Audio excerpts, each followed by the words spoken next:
Pyorrhoea एक मसूड़े की बीमारी होती है कि ये क्या होता है कि दांतों को जो सपोर्ट करने वाले जो बोन्स हैं और जो लिगामेंट्स होते हैं तो वो कहीं ना कहीं इन्फेक्टेड और इन्फ्लेम्ड हो जाते हैं। तो इसकी वजह से मसूड़ों में सूजन आ जाता है, दांत ढीले पड़ जाते हैं, तो ये इस तरीके से पायरिया डेवलप होता है। और अगर हम पायरिया का सही समय पे इलाज कराया जाए या फिर हम प्रॉपर तरीके से ओरल हाइजीन अगर हम मेंटेन कर रहे हैं तो इसको ठीक भी किया जा सकता है।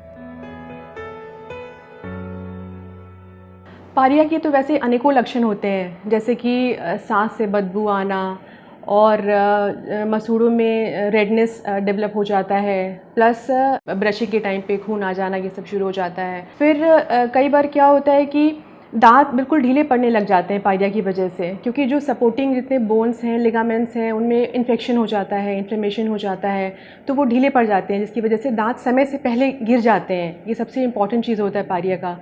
और ये भी देखा गया है कि जिन एडल्ट्स में दांत अगर समय से पहले गिर रहे हैं तो पायरिया उनका एक बहुत ही प्रमुख कारण होता है।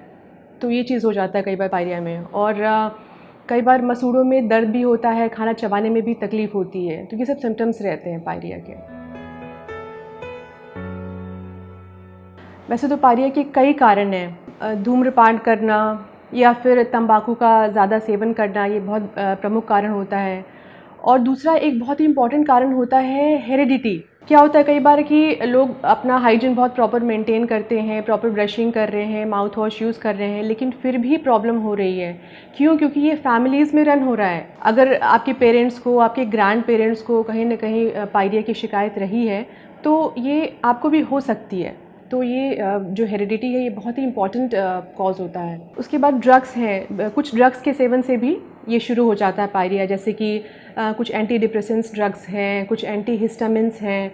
तो इनका सेवन करने से मुंह में जो लार की मात्रा है वो कम बनती है। और जैसे हम सभी जानते हैं कि लार का होना मुंह में कितना ज़रूरी है, क्योंकि लार जो है बैक्टीरिया उसको मुंह में कॉलोनाइज नहीं होने देता है, ये फ्लश आउट कर देता है बैक्टीरिया को। तो अगर लार कम बनेगा तो डेफिनेटली पायरिया डेवलप हो सकता है। इसके अलावा एक और बहुत प्रमुख कारण है डायबिटीज़। जैसे जो लोग डायबिटिक होते हैं तो उनका काफ़ी स्टडीज़ हैं जो ये शो करती हैं कि अगर मुंह में काफ़ी डिपॉजिशंस हैं या कैविटीज़ हैं या ओरल हेल्थ अच्छा नहीं है, गम्स इन्फ्लेम्ड हैं, तो ब्लड शुगर लेवल कंट्रोल करना बहुत मुश्किल होता है।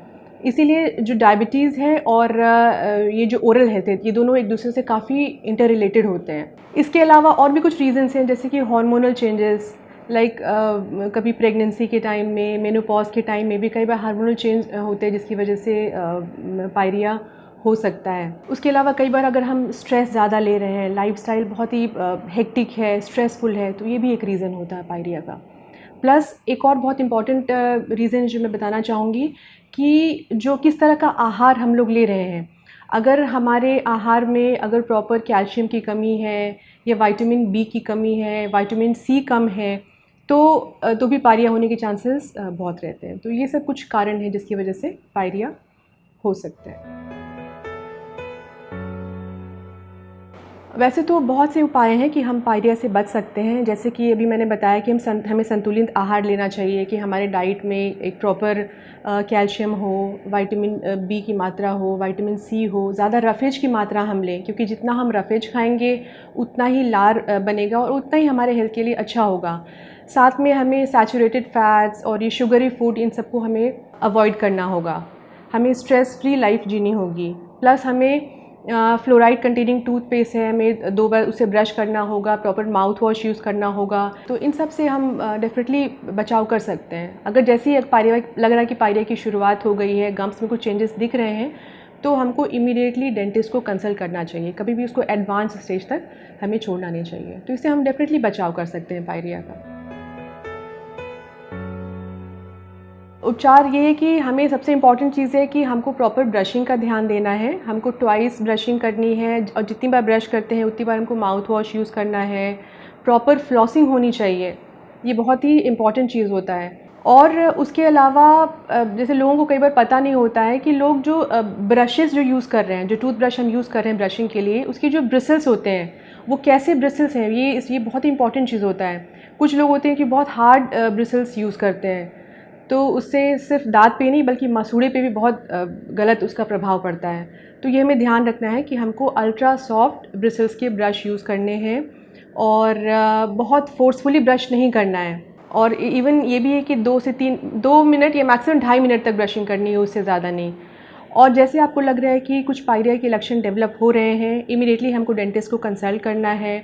और इनिशियल स्टेजेस में स्केलिंग और रूट प्लानिंग कुछ प्रोसीजर होता है जिससे कि हम लोग उसका बचाव कर सकते हैं। और अगर इससे भी ठीक नहीं होता है तो कुछ एंटीबायोटिक का जो कोर्स होता है वो हम लोग देते हैं, तो उससे भी काफ़ी ठीक होता है ये। इन सब से भी अगर इलाज नहीं हो पा रहा है, इन सब से भी लग रहा है कि पायरिया के सिम्टम्स अभी भी हैं, तो एक सर्जरी होती है जिसको हम लोग कहते हैं फ्लैप सर्जरी। तो ये फ्लैप सर्जरी करके हम इसका परमानेंट उपाय कर सकते हैं। और जैसे कि हम लोग जानते हैं कि पायरिया की वजह से कई बार हमारे बोन्स को भी नुकसान होता है, हड्डियाँ गल जाती हैं। तो ऐसे केसेस में फिर हम लोग बोन ग्राफ्ट भी कर सकते हैं सर्जरी के दौरान में। तो जो हड्डी हमारी गल चुकी है फिर वो वापस आ सकती है। तो ये सब हमारे कुछ उपाय हैं और जो डेंटिस्ट जो इंस्ट्रक्शंस दे रहे हैं उनको हमको प्रॉपर्ली फॉलो करना है, मेंटेन करना है। हर 6 महीने में हमें एक बार डेंटिस्ट विजिट ज़रूर करना है, प्रॉपर स्केलिंग करानी है। तो ये सब करके हम डेफिनेटली पायरिया से अपना बचाव कर सकते हैं। स्वस्थ मसूड़ों के लिए बस हमको ध्यान रखना है कि हमको ट्वाइस ब्रशिंग करनी है और वो भी फ्लोराइड कंटेनिंग टूथपेस्ट से, और माउथ वॉश यूज़ करना है। जो भी अगर कुछ हम खा रहे हैं तो प्रॉपर पानी लेके हम अच्छे से स्विश कर लें, जिससे कुछ भी दांतों के बीच में फंसने ना पाए, क्योंकि कई बार पॉकेट्स बन जाते हैं। तो अगर खाना उसमें बार बार फंसता रहेगा तो इन्फ्लेमेशन करेगा। तो इसलिए हर फूड के बाद में फिर हमको अच्छे से प्रॉपर माउथ वॉश या फिर पानी लेके ही ल्यूक वार्म वाटर से प्रॉपरली स्विश कर लें। ये सब कर सकते हैं। फिर ब्रशिंग के टाइम में अपने फिंगर से मसूड़े में प्रॉपर मसाज करें, और जैसे मैंने बताया कि रेगुलर डेंटिस्ट विजिट करते रहें। तो इन सब से हम डेफिनेटली अपने मसूड़ों को अपना प्रॉपर हेल्दी रख सकते हैं। पायरिया से कैंसर हो सकता है क्योंकि कुछ ऐसी स्टडीज़ हैं जिन्होंने ये बताया है कि जिन भी पेशेंट्स में अगर जैसे सीवियर पेरियोडोंटाइटिस की प्रॉब्लम है तो 25% केसेस में ये कैंसर में डेवलप हुआ है, जैसे कि लंग कैंसर।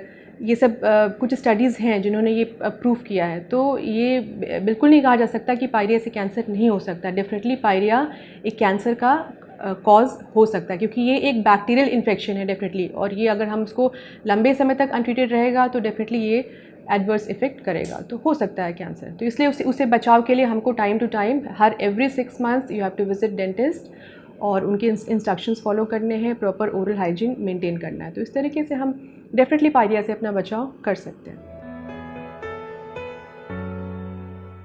हमको अपने ओरल हेल्थ के प्रति बिल्कुल सजग रहना है, उसे बिल्कुल इग्नोर नहीं करना है। Every 6 months once definitely dentist visit करें, जो वो इंस्ट्रक्शंस दे रहे हैं वो फॉलो करें। किस तरह का आहार ले रहे हैं ये हमारा बहुत ही इंपॉर्टेंट होता है। हम एक बैलेंस डाइट लें।